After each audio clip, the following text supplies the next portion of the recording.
Shalom. First of all, I'd like to start off by giving all great honor to Yahweh, by Hashem, Yahweh Shai, by Hashem, Rakakdash. Double honor to teachers, elders, and apostles, great millstone, like ours brothers, putting up this truth. Faith and fearlessly feeding the sheep into brothers and sisters. Tuning in, Shalom. Today's lesson's title, We Are Gods, Not Dogs. Let's start off with our first book here. This is the book of Deuteronomy 28, and start verse 47. Because you have to understand, Jake, that the gods, lowercase, were brought low to serve the base of man, which is Esau the Edomite, the so-called white man. And this is how we were placed in the positions where these abased people treat us as if we are dogs. It reads, Because thou servest not the Lord, Yahweh Shai, thy power, with joyfulness and with gladness of heart for the abundance of all things. Therefore shalt thou serve thine enemies, which the Lord, Yahweh Shai, shall send against thee in hunger and in thirst and in nakedness and in want of all things. And he shall put a yoke of iron upon thy neck until he have destroyed thee. So when you read the beginning of this, you can tell that at some point we had everything. We had what these elites have. We have what this so-called white man has. We had everything, but because of our disobedience, we were brought very low to the point of where we would have to turn to these people, whom the book of Job describes as basically Neanderthals, living in caves and braying with no language, stealing food, filthy and nasty. We were brought so low because of our disobedience that we have to turn to these people for all wants and needs. Continuing, it says, The Lord, Yahweh Shai, shall bring a nation against thee from far, from the end of the earth, as swift as the eagle flieth, a nation whose tongue thou shalt not understand. So, what do we speak English here? In Great Babylon, America?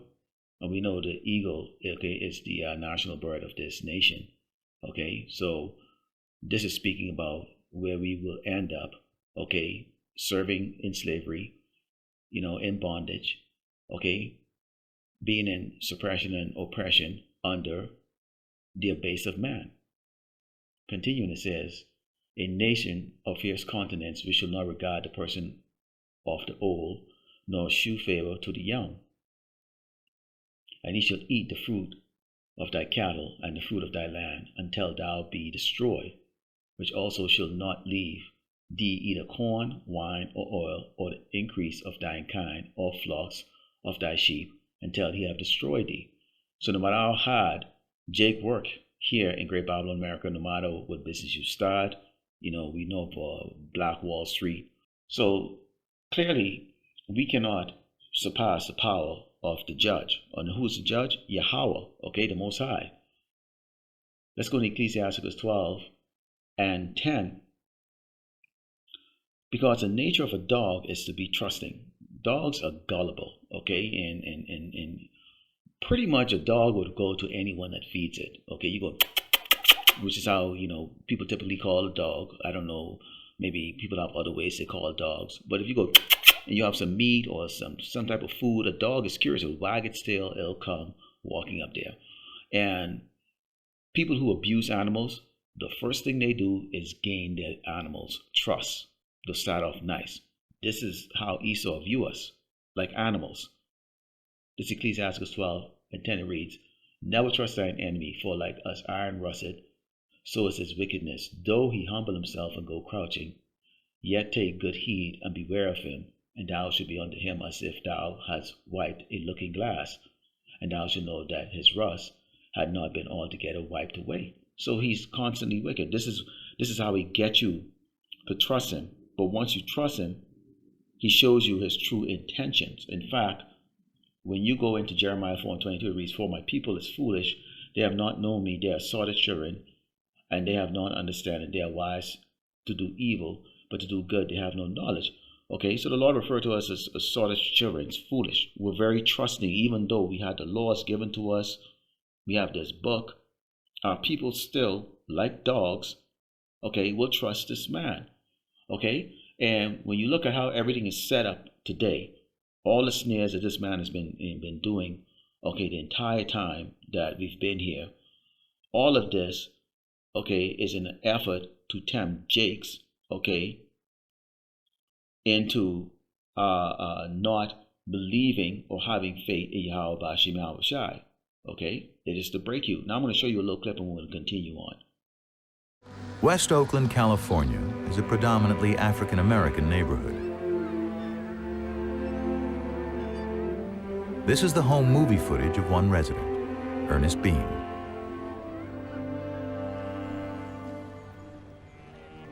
The Beans are unusual for the time, a family moving up to the middle class. Ernest is fortunate. He has a steady job. During the Depression, unemployment for blacks is at 50%, twice the rate of whites. Jim Crow laws mean segregation is still widespread. Even the New Deal discriminates against African Americans. Whites get the pick of the jobs and a higher wage.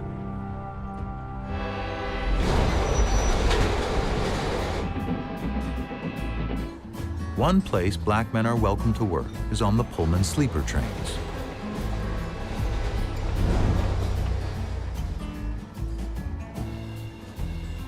Each luxury car is staffed by uniformed porters. The majority are African American.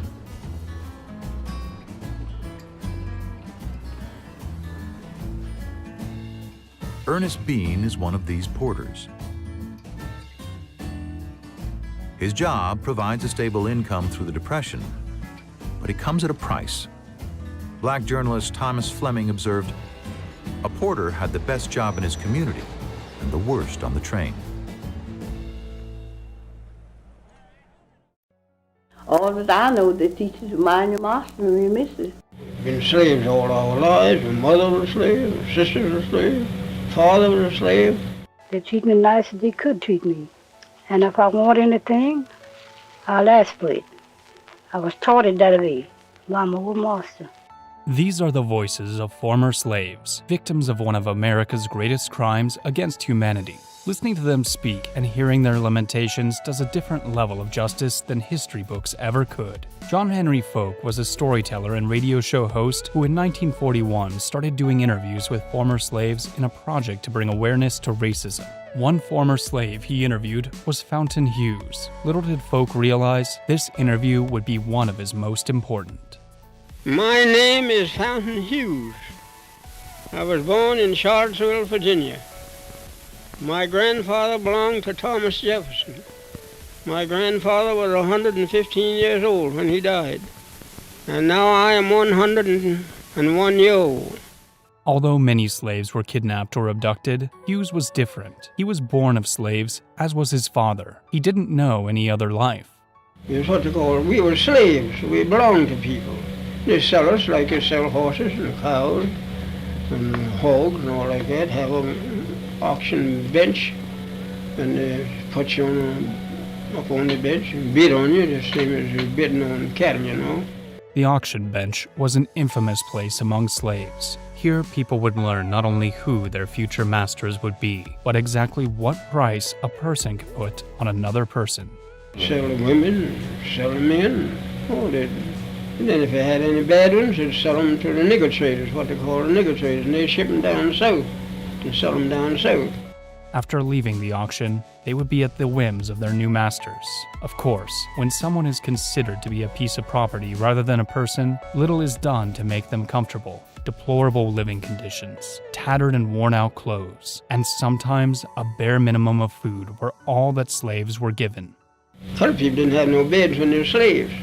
You know, slept on the floor, pallet here, pallet there.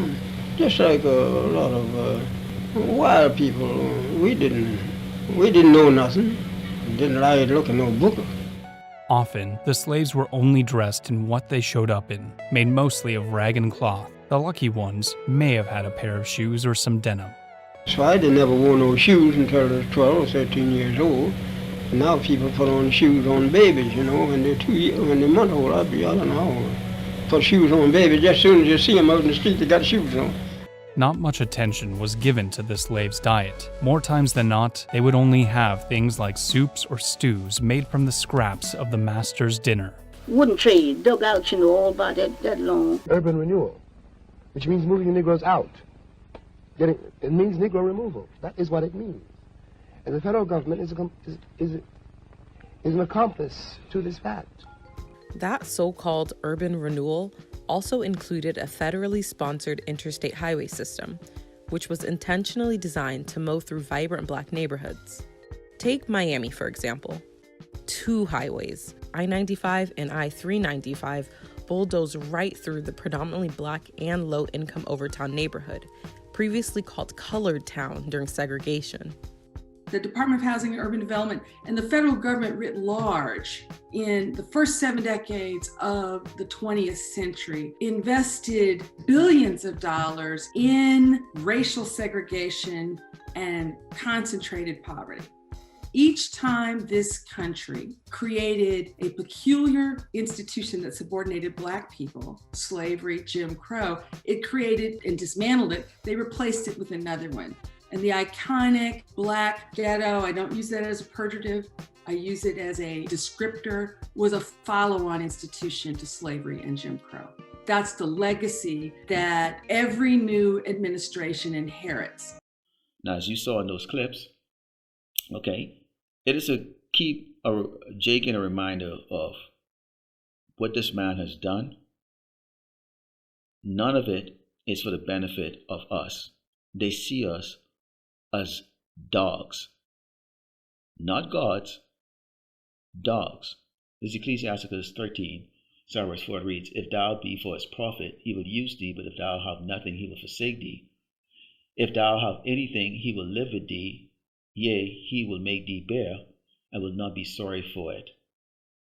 If he have a need of thee, he will deceive thee, and smile upon thee, and put thee in hope. He will speak thee fair, and say, What wantest thou? What does the dogs want?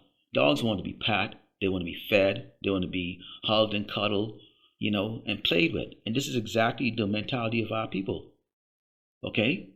No matter what this man has done, all the history books, the ones that, they allowed actually out in public, it has displayed nothing but evil and wickedness towards us. He even document these things. Even his own people come out and try to tell us, hey, look, we hated you back then, we hate you now, and we will always hate you. And yet still our people, like dogs, will continue to wag their tail and run up to the so-called white man, okay, for salvation. And there is no salvation with this man. Continuing, it says, and he will shame thee by his meats until he have drawn thee dry thrice or thrice.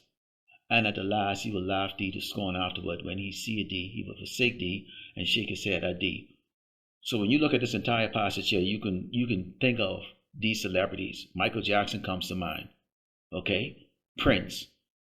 Okay, and the list goes on and on and on with our people that comes to mind that they use for their diabolical purposes.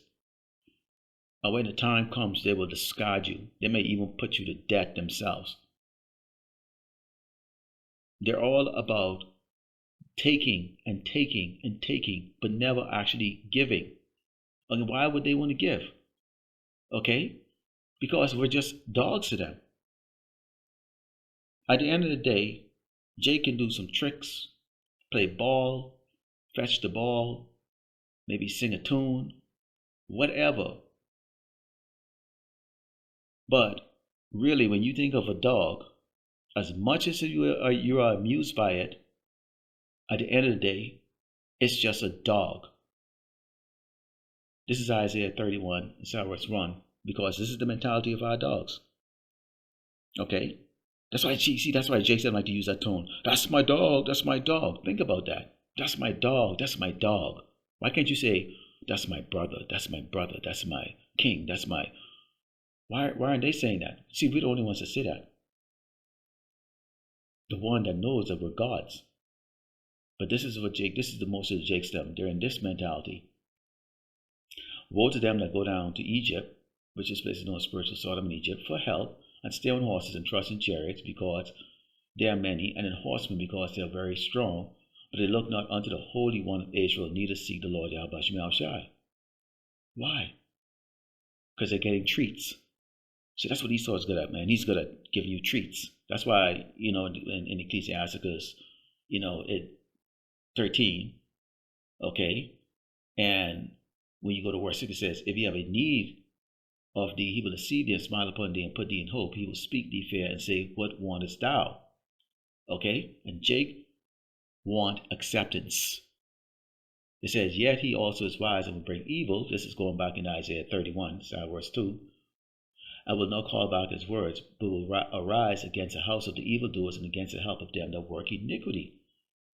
So, at the end of the day, if you choose to have that mentality like a dog and not a God, then the Lord is going to come up against you and also, okay, your dog whisperer, which is Esau, okay? He's a dog whisperer. Now, let's go into Psalms 82 and 6, because this is what, the righteous man strongly believe. I mean, we believe this with all conviction of our heart and our mind. I have said, ye are gods, and all of ye are children of the Most High. But ye shall die like men, and fall like one of the princes. So, we're gods, but we can't die. Because why? We're in sin.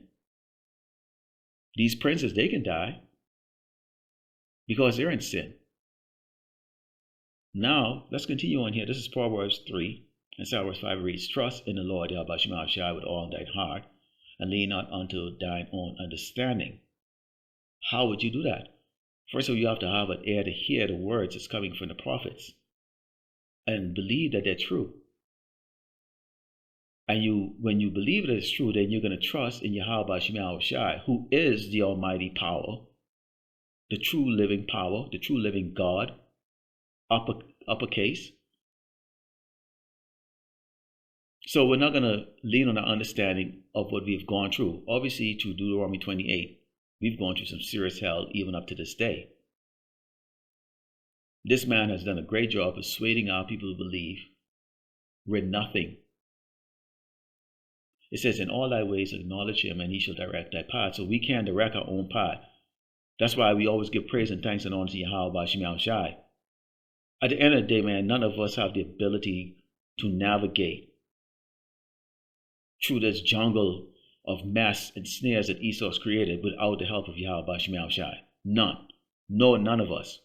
I don't care who it is. Be not wise in thy own eyes. Fear the Lord, Yahweh Shemel Shai, and depart from evil. Now, not only we know that we're gods, but they also know, and this is why you see there's great fear. All these scenarios that's being created right now, the crashing of the economy, the little wars going all over the place, all of this is to try to persuade the elect to lose faith. Oh, he ain't coming. Yahweh is not coming. You're not going to be rescued from here. You're just going to be here and be poor all your life. Because why? You don't want to be a good little puppy and come running to us when we call you. This Revelation 11, verse 8 reads, and their dead bodies shall lie in the street of the great city, which spiritually is called Sodom and Egypt, where also our Lord was crucified. And they of the people and kindreds and tongues and nations shall see their dead bodies 3 days and a half, and shall not suffer their dead bodies to be put in graves. So they know who we are. They mocked. They like the circus show. And guess who's the act? We have always been the act for them. They enjoyed it. And they that dwell upon the earth shall rejoice over them, make merry, and shall send gifts to one another, because these two prophets tormented them that dwell on the earth.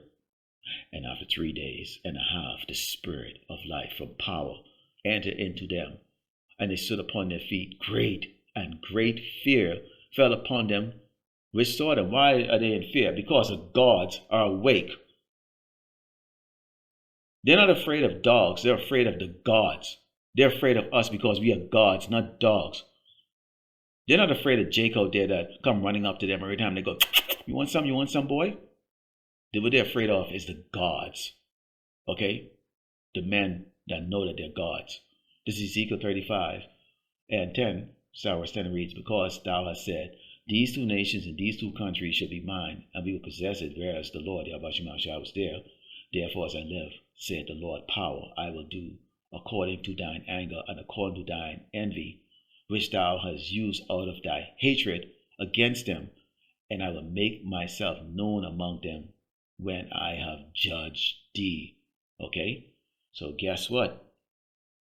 The Lord is going to use his people, his gods, to jack you Edomites up. All right? In fact, this is the job of the gods. This is one of many of the jobs of the gods. Okay? One, of course, we're going to have to teach the nations. Okay?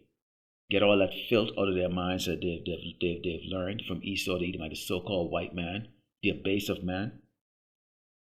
But you need to understand the role of gods in the kingdom. This is closing up with Jeremiah 51, start verse 20. It reads, thou art my battle axe and weapons of war, for with thee will I break in pieces the nations, and with thee will I destroy kingdoms. Does that sound like a dog can do that? No, gods do that. And with thee will I break in pieces the horse and his rider, and with thee will I break in pieces the chariot and his rider. With thee also will I break in pieces man and woman, and with thee I will break in pieces old and young, and with thee will I break in pieces the young man and the maid. I will also break in pieces with thee the shepherd and his flock, and with thee will I break in pieces the husbandman and his yoke of oxen, and with thee will I break in pieces captains and rulers, and I will render unto Babylon and to all inhabitants of Chaldea all their evil that they have done in Zion in your sight, said the Lord, Yahweh Ba'ashem Yahushai. That is what gods are going to do. So again, we are gods, not dogs. And you Edomites are about to find out who we really are, whether you believe it or not. Lord willing, let us have Father close like an ongoing honor to Yahweh Ba'ashem, Yahushai Ba'ashem, Rakakadash, Shalom.